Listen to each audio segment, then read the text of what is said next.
I welcome Vesna Goldsworthy. Today she chaired the section on culture. Dr. Goldsworthy is a professor for English literature at Kingston University in London, and she'll bring us a cultural perspective on how the past, on how the First World War was and is remembered. The floor is yours. Thank you. Shall I take this one? Please. Well, it is probably right to start with culture, but don't expect too many findings from me, because sometimes chairing these culture panels is like herding cats. We run in different directions, and maybe it's very good for this type of conference. So the culture panel started with the poetry of the Great War. We know a lot of the ways of commemorating the First World War, a lot of ways of remembering it are connected to poetry, and particular poems and verse are part of the ceremonies of remembrance. Today we heard about the process of rediscovering new poets, reinterpreting less well-known traditions, from Yiddish to Greek, from Russian to Italian, in 30 languages and from 40 countries, from Geert Buurlens from the University of Utrecht. We then continued with Andrea Molesini on contemporary fiction, the rewriting of the First World War, in particular focusing on his own practice, discussing the ways in which we reconstruct those fictions in the present day and the reasons for the enduring popularity of First World War fictions.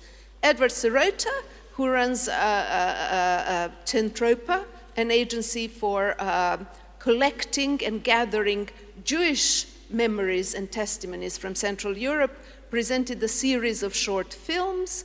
We looked at personal memories which were not memories so much of war, but memories of lives affected by war. Finally, there was a really impressive and in some ways quite bewildering workshop where 3 lots of practitioners talked about the ways of cultural commemoration. We had 3 groups of artists in digital art, in theater art, some very interesting and exciting provocations in this particular field, and even people creating graphic novels, cartoons about the Great War. It was enriching and enchanting in many ways in terms of ideas for practice, dynamic, sometimes funny, but in a way I wish there was more of what you asked me, which is more conclusions. With the way of artists is that we ask very good questions, but then we leave the others to reach conclusions on our behalf. I wish there was a bit more time to talk about the way we move away from practice, from these particular case studies, to the idea of how to be truly transnational. For me personally, this seems to be very important at the particular moment when we talk about European commemoration, and yet in many ways the national discourse, and I don't want to say the nationalist discourse, seems reinvigorated in very many parts of Europe. I'm glad in that sort of sense that the framework in which World War I was discussed here is not, or was not exclusively the story of the Western Front. And I speak here as someone who is Serbian and British, so I'm from the 2 margins of Europe. You can say, one which seems very keen to get into Europe, and one which often seems very keen to get out of Europe. So it was for me an interesting peripheral perspective there. Speaking about that perspective, I also think about those countries like Czechoslovakia and Yugoslavia, the multinational states born out of ideals at the end of the First World War, yet the states which fell apart in the 20th century precisely because of different national pressures. So in that sort of sense, I felt that our discussion in finding a kind of new way of talking about Europe culturally was very important, and I was glad to see it very broadly framed as we did today. So I hope very much that not just this evening, but actually this discussion and the conference will continue in this vein. Thank you very much. You all found a leaflet on your seat with a detailed information on the framework of the conference. I didn't reiterate on that, and you also find lots of information on the biographical background of our speakers. And in this leaflet you find the name of Ivan Krastev from Sofia, who had been invited to chair the society section. Unfortunately, he's in ill health and he couldn't make it tonight, so I welcome Pim den Boer from Amsterdam University, where he's a professor for European cultural history. I'm very glad that you filled in. Thank you very much. The floor is yours to tell us, how do societies remember? Well, I have the same experience as my colleague. The workshop were very diverse, so to speak. And so I take the liberty to be as concrete as possible and to mention you the concrete project and the concrete remarks that struck me. Well, we have very different national memories, of course, and that will be so in the future, I'm sure. But we have new possibilities for sharing memories, and I was struck by 3 projects. The first, in this digital age, Europeana, the First World War, a sort of crowdfunding of memorabilia, of family history of the First World War, in a digital format, of course. And here, to my surprise, for those who came with their memorabilia to be digitalized, the European context offers an explanation which cannot give the national context. It was felt as such by those who, bottom up, so to speak, came forward with their memories of their grandfathers and their great-grandfathers. The second project is the House of European History in Brussels, with an admirable, simple design, proposing, for example, different European heritages for the visitor, and they will be asked which heritage is still for them important and relevant. So there will be an interactivity, and at the moment when the house is finished, there will be a digital exposure. So there will be more people who can answer that. And of course you understand that the advantage of heritages, of European heritage, is that you can refuse them. Different with European traditions, of course. Well, you can break with them, but to refuse them, that costs no harms, but it stimulates a reflection on this by interactivity.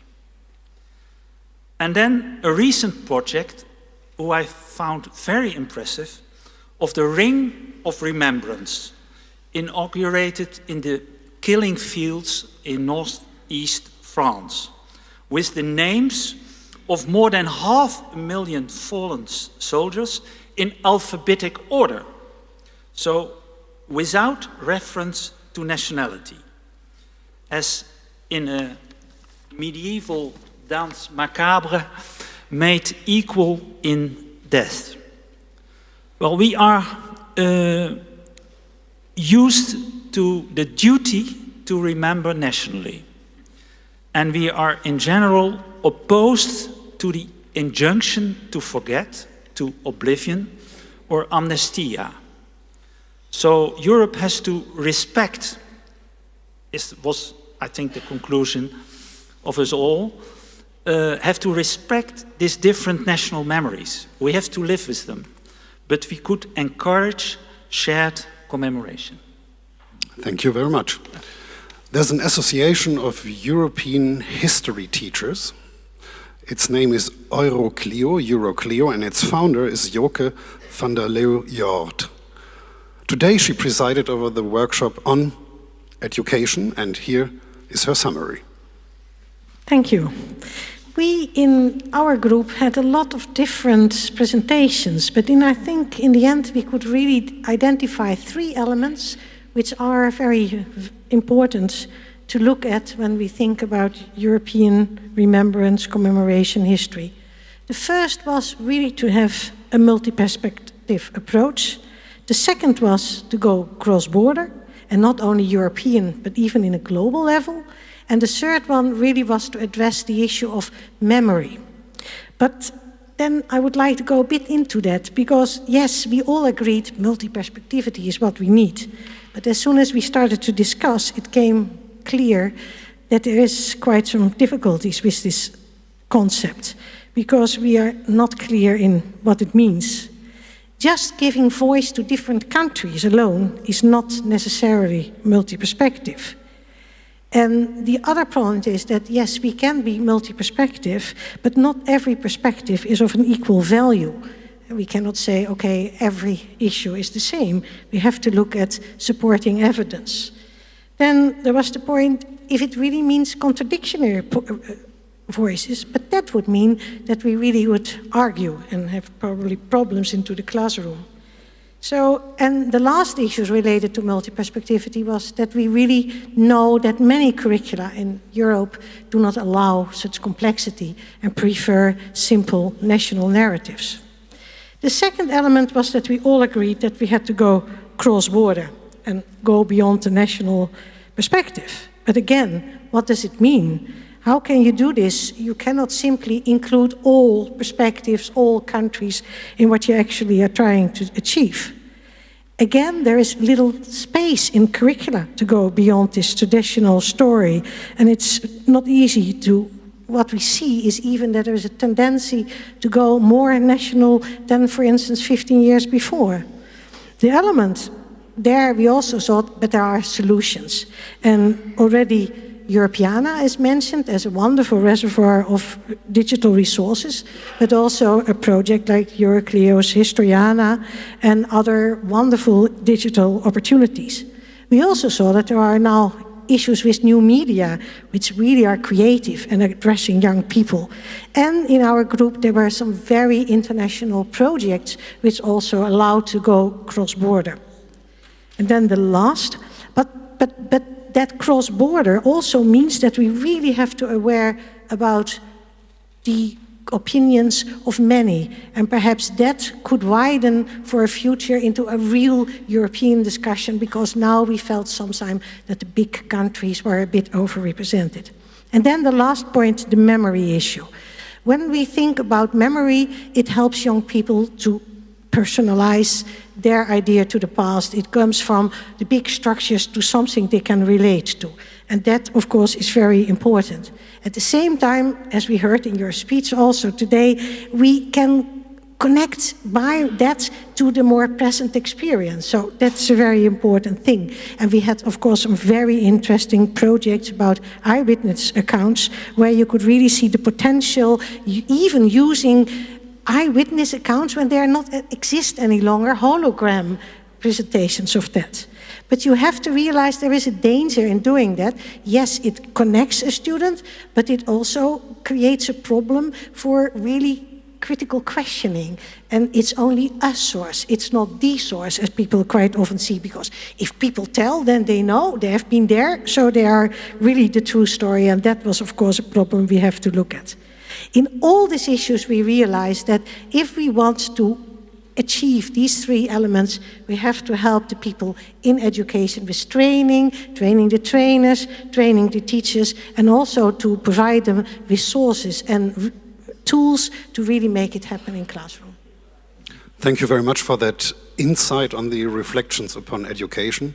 The fourth section eventually dealt with science, and Heidemarie Uhl chaired it. She's from the Academy of Sciences in Vienna, and will give now a resume of these reflections upon historiography. I can say we had one clear outcome, that was surprisingly, and that was also the starting point of the speech of the Minister Steinmeier, it was for all of us as historians very surprisingly that World War I has become within months a central lieu de mémoire for Europe. That was absolutely not foreseen, and as we started 1 year ago, everybody thought that will be a rather boring, sozusagen, Pflichtübung for historians, but it was not the case. And that has not to do with what historians or what the officials did. It has to do with a response from broad variety of social, so to say, initiatives. To do something for this anniversary has become a challenge for, I would say, practically every engaged institution initiative in the academic field. That was rather surprising, and we quoted, for example, Klaus Leggevi and others. World War I was never on the horizon as a shared in the sense of shared knowledge about and shared interest in, a shared point of reference for European memory. On the other hand, in the opposite, it was in the history a dividing memory, as we all know, if we think on the interwar period. We further tried to distinguish between different ways of dealing with this new lieu de mémoire, and of course it is a huge variety, but as historians always do, we try to find some structured models. So we distinguished between at least three, so to say, attitudes to the past. The first, the post-heroic, post-national, transnational kind of approach, and the interesting point is that this was only possible in, so to say, putting in the center of commemoration and of, so to say, also historiographic interest, the ordinary soldier, the ordinary man, also the ordinary woman, to see these men and women as victims of a senseless war. If you look at the picture which was chosen for this conference, for this workshop, you have exactly that kind of visual, I would say, leitmotif in this year, in this transnational post-heroic sense. And that's also the monument you just showed us, having soldiers from different nations in one alphabetical order. That's really a European miracle, I would say. The second is still existing, and not only in, I would say, the Eastern European model of an heroic patriotic approach, and so to say in the next stage also revisionist tendencies. And we were looking forward how the anniversaries of a peace treaties will be dealt with in the next years, speaking about the future of memory. I only mentioned Trianon. And we also identified blind spots, so to say, spaces we don't know enough, and it was extremely interesting to hear about the Russian approach. For example, there was also a monument displayed to us, a huge, I think, 20-meter high heroic soldier, and this was a kind of we had this feeling of we could not identify with this kind of soldier, but it is clear we have to understand why this is in the foreground, for example, for a monument in Moscow. Also, I think one of the most impressive outcomes was that we have now a very, very broad new space in mind if you think about World War I, transnational space, but this space is concentrated to Western Europe, and Eastern Europe is still more or less a blind spot. We do not know what are the main places for, what are the main battlefields, and that's really something that should change. We also had the question, is for many Eastern European countries, is it as it was, and that's basic for this new lieu de mémoire, was it our war? And you mentioned the situation after 1918. There was no identification in this post-Habsburg, for example, states with this war. And that, of course, had consequences for the future of remembrance in these countries. And we heard about Chinese workers, so the European space was even widened. Chinese workers, hundreds of thousands of Chinese workers working in this kind of supporting the war, so to say. And we heard about the Armenian genocide, and we also discussed how we will deal with in the next year. To conclude, the gap I would define is, of course, still Eastern Europe. We know we have not many pictures in our mind if we think about World War I and Eastern Europe. But what we could see, and I think that's a promising aspect for the future, is the great interest, and that's also something which was mentioned this evening, the great interest, how do our neighbors see the past? How can we deal with it just to understand it? And this kind of to understand, even if we can share this opinion, is the next step to have a kind of renegotiation, reframing histories and memories. And this way of reflection, that is, I think, the surplus of memory.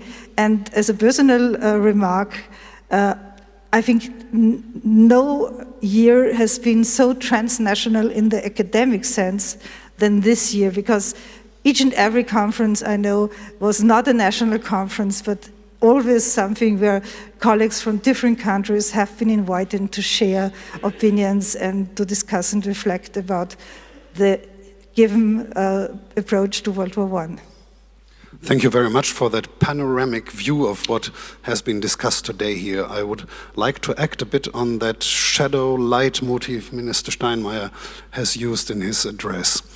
Beyond the shadow, beyond the remembrance of a gloomy past, where does the light come from when we look back at what happened in summer 1914? Is there more light than in just saying, well, Europe will never ever again sleepwalking into a war? Pim den Boer, would you like to start? Well, I would say I'm not a politician, but if you want peace, prepare for war. That's the old maxim. And well, as you mentioned, surprisingly relevant today. But we can add, prepare, if we want peace, prepare for war, and beware of the lives lost. And well, I have the same hope for the future, that we learn to commemorate together. Not to share, well, shared memories, collective memories. I find it difficult to imagine what is a collective memory and what is a shared memories. Even if you are married for more than 40 years, you will have very different memories, of course. But commemoration is a different thing. You can invite people, of course, to participate to your commemorations, but you can also, as was done in this Ring of Remembrance, to find this very impressive way, an ironic way of, and that is in the tradition, of course, of the European experiment. It was a peace. It was driven by peace, not by economic prosperity. And I think that is crucial for the future. So I put my money in shared commemorations, and well, let every nation cultivate their own memories. Well, you can't impose. I would like to disagree. That's good. I just come from a conference in Vienna, which was Monday, Tuesday, on post-1989 memory. And there was one term I was really fascinated of, and that is the term of contact zones. Of course, it does only partly disagree. This commemoration is a contact zone. And I think investment in contact zones is the best investment in the future. And of course, we also have a contact zone. And just thinking about, I never thought about this in this sense, but I was informed this year for the first time how important, for example, the work of a Kriegsgräberfürsorge is. They are bringing together groups which I never saw together, youngsters from all over these Eastern European places in youth camps and so on. So I was really fascinating about this. But of course, I have to say, this also comes from the experience of Germany, of National Socialism, World War II, and the aftermath. And I don't want to say something negative about Austria, but I would say the Schwarze Kreuz, the equivalent, is far beyond of this kind of sensitivity, how to deal with these questions. So is history still the great teacher? I have 3 microphones all of a sudden, which must be progress. What I would like to respond in part in relation to that question, we heard before that perhaps unsurprisingly, the Great War became the central lieu de mémoire this year. And for me, the reason I say perhaps unsurprisingly is that in some ways it has very powerful analogies with what we are living through now, in a sense that the memory of the Second World War was in some ways simpler, because in some ways it was a war that had to be fought, whereas the causes of the First World War are so complex that you will have historians fighting over who started it and rewriting it for forever, probably. So whichever fashionable Christopher Clark we have this year, we will have somebody else arguing something completely different next year. And this is going to go on, but it is similar to what we have with Iraq and with so many other crises, where do we have to fight this war? Can we stay out of it? And I think what is very hopeful for me is that the wars in former Yugoslavia in the 1990s were fought through the analogies with the Second World War, with a kind of moral certitude which was in very many ways misplaced. Whereas I think the analogy with the First World War in the current crisis gives us hope that we will be more thoughtful and more cautious. We may yet walk into a war, I hope not, but I hope we won't sleepwalk into any wars, because we have this memory of the First World War to actually warn us against that. So insofar as we learn anything from history, I think the First World War is a good moment to be having this anniversary. We didn't choose it, but it's useful.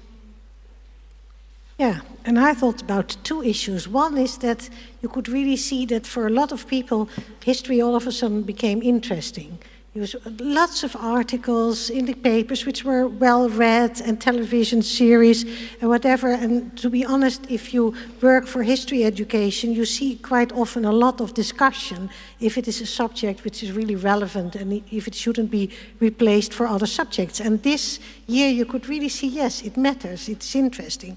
I think the other element which certainly struck people was that this war had an enormous impact on the map of Europe and on the everyday situation, for instance, in the Middle East. And also there, I think that people realize that history matters. It's not something that, okay, it happened 100 years ago, and it doesn't do anything. No, there are very everyday experiences, as for instance also Ukraine and what is happening in the Middle East, which both go back to what happened at that time. So I think that was another very important lesson of this year. You want to add on? I only wanted to agree that I also thought that the Ukraine was a kind of déjà vu. And I thought, what would have happened if we wouldn't have a World War I in the background, and if we wouldn't have had Christopher Clark with Sleepwalkers? I think it really made a difference in the attitude of being more cautious, more careful. But I'm not so sure if World War II is simpler, but it's much more complicated to remember. That's the point. In a way, I will have to disagree there, because I think that there are certain established, particularly in relation to the Shoah, there are certain established ways of commemoration, and yes, it will be more difficult to think about how to organize the commemorations, etc., but the complexity of the story of the First World War is in part, I think, due to the redrawings of the maps, the changes. We've been talking about Western Europe. We could have a whole evening talking about World War I and the Ottoman Empire, for example, the way that's changed. So I don't know, perhaps depends on the definition of what is complicated here. So I think the complicated thing will be, sorry, only one sentence, because we are dealing with it now in Austria, of course. how to honor the Red Army in their contribution, or in their really main contribution in liberating, for example, Austria and large parts of Eastern Europe. Well, I'm not sure if I can, this is a very complex question, if I can sleepwalk into answering it, but I think you have to honor the achievement of the Red Army without being necessarily childish about what the difficulties that it caused. So for me it seems very simple, but then perhaps sitting in this place and answering such questions shouldn't make me answer it in a very facile way. Sounds a bit as if we are going to repeat a certain Historikerstreit already here on that stage. I had prepared one question for the end of our panel, but it needs to be asked now because you're so discussing it so lively. So at the end of 2014 and this European Year of Commemoration, we face 2015 and the 17th anniversary of the end of World War II. Will it be easier or harder to remember? Perhaps. How will Putin exploit it? I think that the ending of the Second World War is certainly something what has to be very seriously looked at. I think the commemoration of the beginning is not so complex, but the commemoration of the ending is very complex. If you see how at the moment the whole ending is framed in already the antagonism with Russia, and all the elements, and so little looking into the big debates which took place, the big deportations which were always not mentioned as deportations, and so on. So I think it's an important question, but I think that is really a very complex and sensitive issue. So I don't know if that, I thought this was behind closed doors, but we didn't have any real argument. But I think if we go into that topic, it's going to be very hot and emotional, I suppose, even 70 years later. Thanks. I think it's not only the question how will Putin exploit it, and of course that is a problem. If this memory of a great war in Russia is so overloaded with a patriotic presentation, which doesn't make any question about these hundreds and thousands of young men which died at the last days of the war and so on. But the point is that there are other counter-narratives. For example, I don't know, I'm not so much informed if German approaches have changed so to say, so completely. But if we look at, for example, the way the history of the end of World War II was displayed, was also in museums showed in Austria, it was the beginning of a dark time when the Russian Red Army came, raped women, which of course occurred, and the bad thing started. So it was not a liberation, at least in Austria. And we have to deal with very complex inner societal, so to say, European and beyond frameworks of commemoration next year. Well, I have to, in that sort of sense, perhaps retrace a few of my steps, because I had the very simple idea of what is to be commemorated. And what is to be commemorated, something very broadly called victory in Europe. But in fact, it is true that once you start going into these more local questions, then the commemorations become much more complex. So in that sense, I would have to step back, because you made me think about former Yugoslavia, where actually since the 1990s, the whole history of the Second World War has been rewritten in ways I, having left it in 1984, failed to recognize. So even the story is no longer familiar. Yes, in that sense, you're absolutely right. But what I was talking about is a much more global idea of whatever happened in May 1945, which seems to me very well worth celebrating, and that is what Europe was born out of. And Pim den Boer on 2015. 2015. Well, I will perhaps, well, it is connected to what I hear now during this discussion. Beware of false historical analogies. And the best phrase I can give is the quote of Jacob Burckhardt, that with history you will never be klug für ein andermal, aber weise für immer. Coming back to these analogies, we were talking already about the crisis in Ukraine and Russia's neo-imperialist foreign politics. The analogy which is drawn here is to the situation in 1914, never ever sleepwalking again. If you look at English language newspapers, there's another analogy being drawn to the situation in the 30s, 38, 39, appeasement. So, which is the better analogy, or should we, in general, refrain from cheap analogies? Well, I only say beware of that, for it is common ground, and in all kinds. But of course, you have to be informed, and that if you increase your knowledge, of course, you can better operate, so to speak. But the analogy is a totally different world. And so we stick to certain stereotypes, I think, if we have these analogies. The whole vocabulary was very different 100 years ago. Now we have to look to the future and to try to mitigate these fierce oppositions between memories by trying to learn to commemorate together. So I come back to that point. Now, as an historian, I have no clue. I can only give knowledge to those who are operating, but the analogies, I'm a little bit afraid of this. Yes, of course, what would be the lesson of the appeasement? I think it's better we are very prudent in this way, and we wish the ministers of foreign affairs good luck.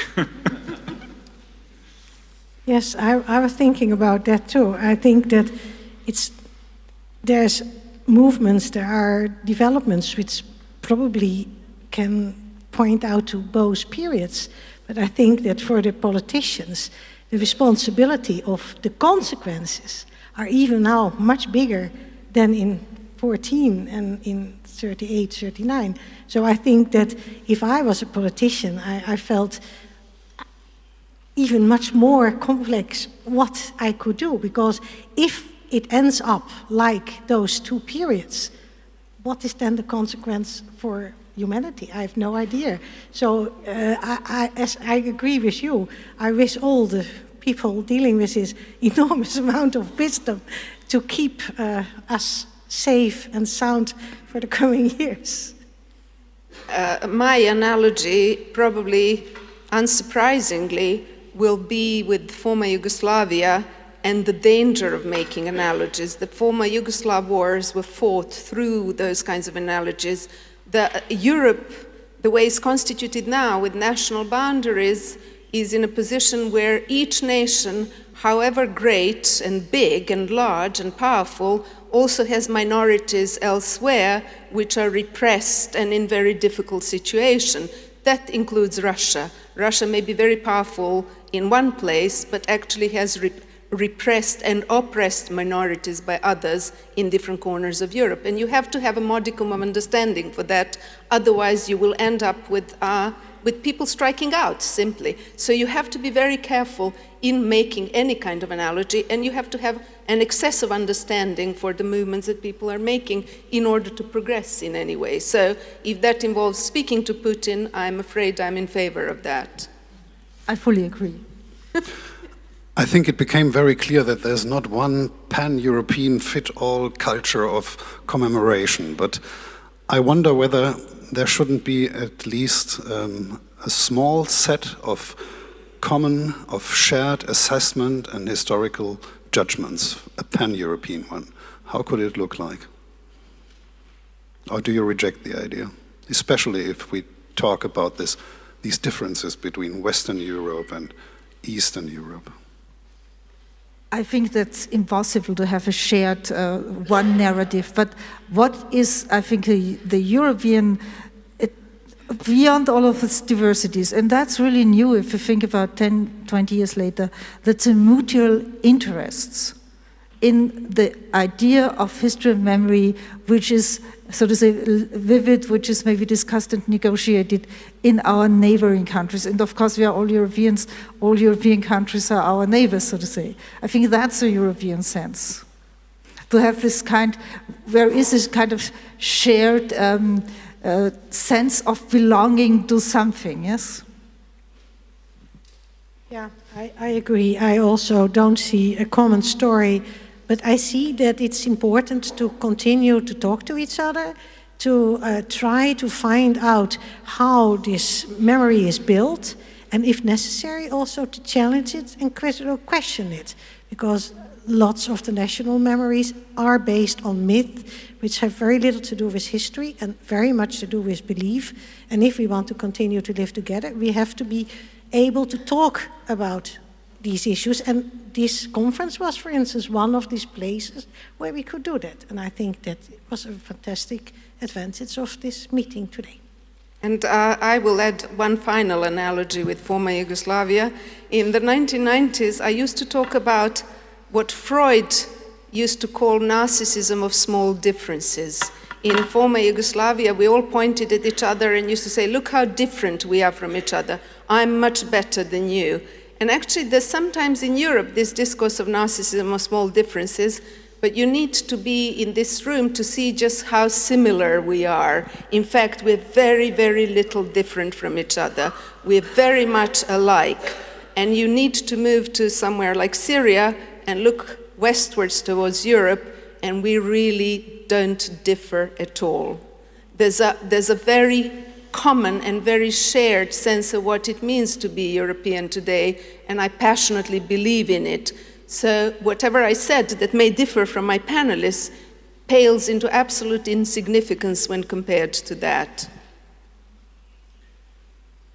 I have nothing to say, so to speak. You don't have to. But I would say, well, if you talk about what is European, and that was in essence your question, of course we have a lot in common. And for example, we have different languages, but we have a meta-language, so to speak, if we are talking about intellectual affairs. If we are going to the, what's in the apotheek? Pharmacy. If you go to the pharmacy, then all over Europe you will have your medicals in the same Neo-Greek language, so to speak. And so there is an intellectual meta-language, and in our national dictionaries, sometimes,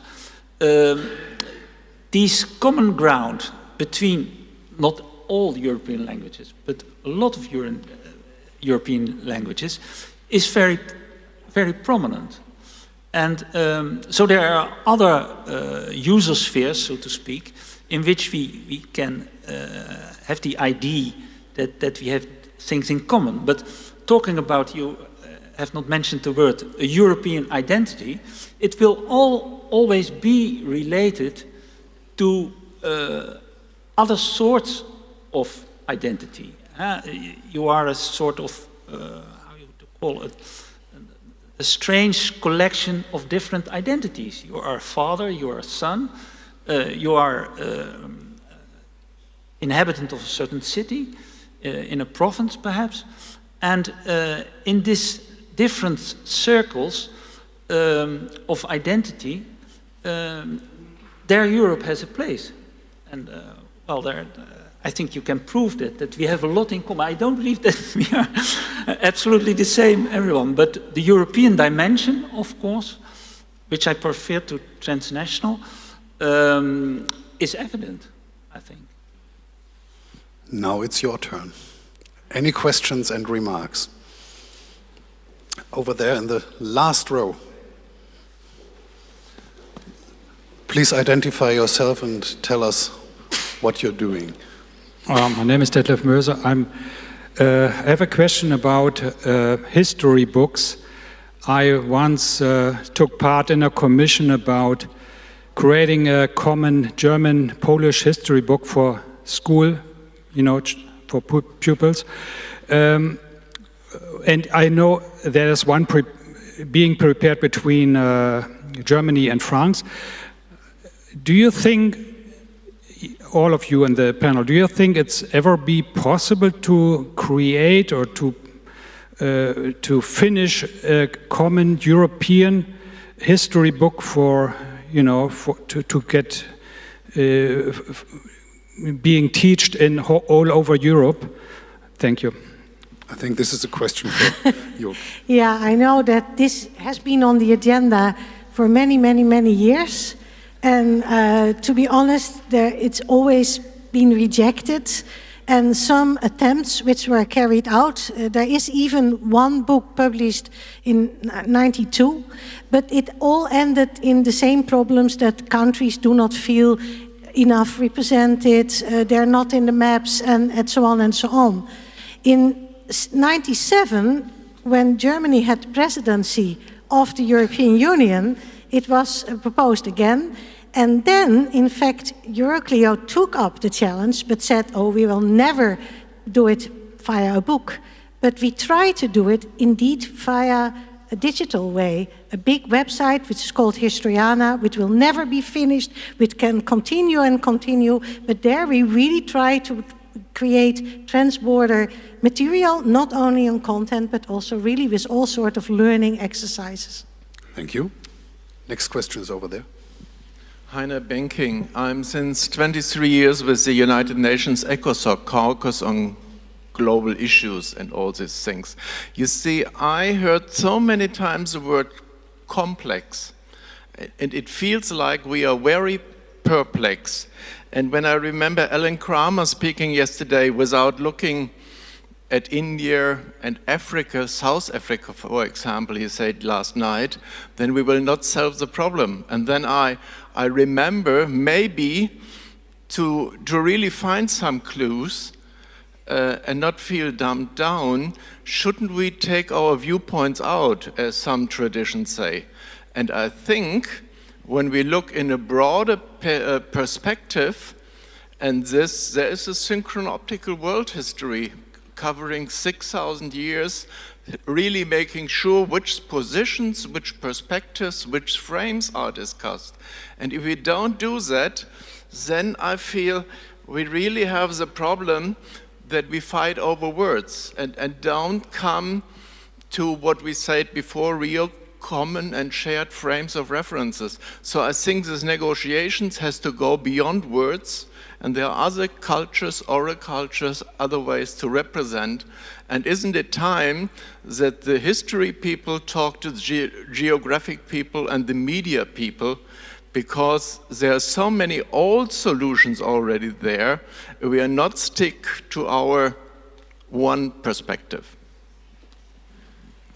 Does anyone want to comment? It sounded like a rhetorical question. We can leave it like it is and go for the next question. And you, okay? Hello, my name is Nina Kraus. I'm a student of public history here in Berlin. And I would like to pick up something that Ms. Uhl said in the beginning of World War I being a divide, or was a divided memory becoming a shared memory. And starting in 2014, continuing 2015, it was discussed in the panel also. But I was wondering what will happen when the commemoration years are over, when we reached 2019, we commemorated the peace treaties. What will happen with the remembrance of World War I then? Will it become a century of shared memory, of shared commemoration, or is it something that is really tightly connected to the dates and the time? Thank you. So who wants? Thank you for this question. I'm really a little bit afraid of new dates which are more dividing than, so to say, creating a space of mutual understanding. And we know that the peace treaties That's a kind of difference in how European societies, I would not say only nations, societies remember. And you have, for example, Austria also had, even the post-1945 decades, this negative attitude to the peace from after 1918, because what we have lost, so to say. But it is negotiated, and that is not a topic anymore. But we have, of course, states in Europe for this peace treaties are their issue in history and memory. Just think about Hungary, yes? That's really something completely different, and we try to understand it, but it's not even clear how to deal with it. And what is the question is what will be after 1918? That's really the challenge, and what we really have to think about it. And I have no solution. Yes, I can only say this. Next question over there. My name is Boris Kolonitsky. I'm from European University at St. Petersburg. My question is about personification. History is often very much about persons.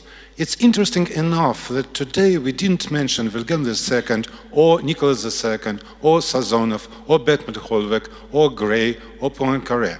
And we have good reasons not to mention it, because now we do understand that it was sometimes not just persons by political elite and very often public opinion behind them that were real actors behind events. What were names that were mentioned in the course of these discussions? As far as I remember, there were two names mentioned. One is Christopher Clark, and the second is Vladimir Putin, right? And Putin was definitely number one. So don't you think that one of our lessons about First World War is to think about motivations of public opinions behind actions of main political actors? Thank you. Thank you. Who wants to answer? May I just say, while my colleagues think of answers, that whenever Putin was mentioned, the question was, how will he exploit it, which is a very loaded question. So it is something that I noticed. I'm not worried that he will exploit the commemorations very much next year. He has other things to do. Well, of course, the problem of historical explanation, that's a different problem. We had not, that would need another conference, so to speak, and we will never come out in it. But in the industry of commemorations, I don't know if in Germany you have a minister of commemorations. Not yet, but they have in France, and it's an industry. And when you want to commemorate, you have to, of course, you must be very conscious in your choice. And often, famous men or women, they are good types for memory. And if you talk about the public opinion, of course, I don't see how you can commemorate that in an attractive way. You will find no minister who finances your commemoration.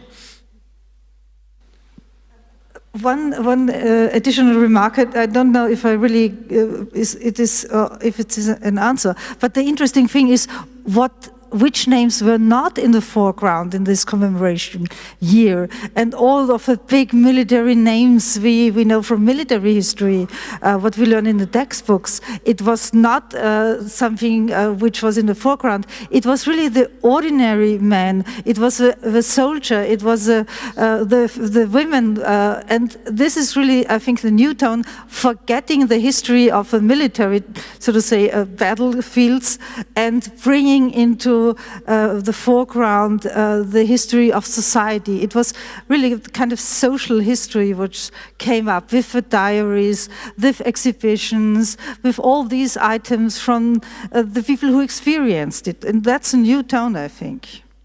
Thank you. The last question from the audience, the gentleman over there. Thank you. My name is Guy Dockendorf. I believe a conference like this is a way of how we can learn to commemorate. And it's an exchange of experiences, of good practices. And I would just like to share one of these. When Weimar was cultural capital of Europe in 1999, they had the brilliant idea, which was to take young people from Western and Eastern European countries, have them trained in the former barracks of the SS at Buchenwald camp. They got a historical education, and then they would bring the European tourists. I was working for the Ministry of Culture at that time. They would bring the people visiting Buchenwald, and these young people would try to explain what happened in Buchenwald. My father, who was a political prisoner in Mauthausen in Austria, always told us, erinnern wird's verstoren. We have to commemorate to understand. And I think it's this emphatic attitude which we have to try to teach ourselves and also to communicate to young people in order to better understand the world. Thank you. Thank you very much. This had already the quality of a closing remark, and I don't know whether my last question really can top this. Thank you again. When future generations look back on how we commemorated 1914, 100 years after, what will they think of us? Brief answer, please. Vesna, you start. It is impossible to give a brief answer and think on my feet so fast. History has this foreshortening effect. I kept thinking of Napoleon for some reason today and his defeats. And suddenly, First World War seemed very recent and seemed part of my life. My grandfather fought in the Salonika campaign. My English side grandfather fought in the same campaign.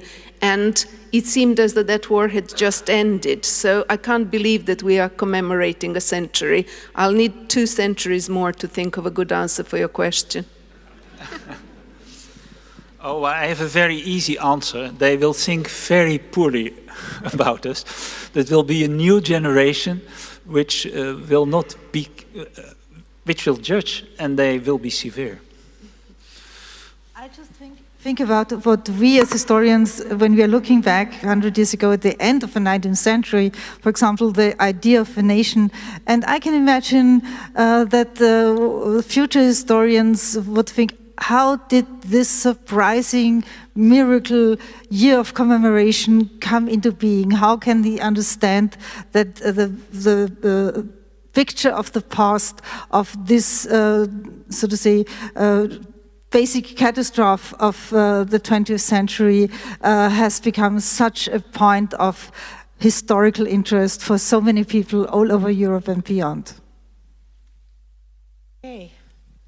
I think it depends very much in which country the commemorations took place. If you look into Britain, where it was such an all-over experience and where 2 students from every school were sent over to the battlefields. But that is not unique. It will continue there, so it will be some sort of a lasting thing. And for others, perhaps there is the big surprise that for once, all of a sudden, everybody was concerned with it. But when the topic was dropped from the agenda, it was gone again. And that is what I think is one of the problems with commemoration, that we put it high on the agenda, everybody's involved in it, and the next year is gone. And perhaps young people will then wonder what was really behind this idea that we had to all of a sudden to remember that war on such a scale. Thank you very much, and thank you all very much for this lively and good debate. Thank you for your interest and your questions. And now, please applause for the panel.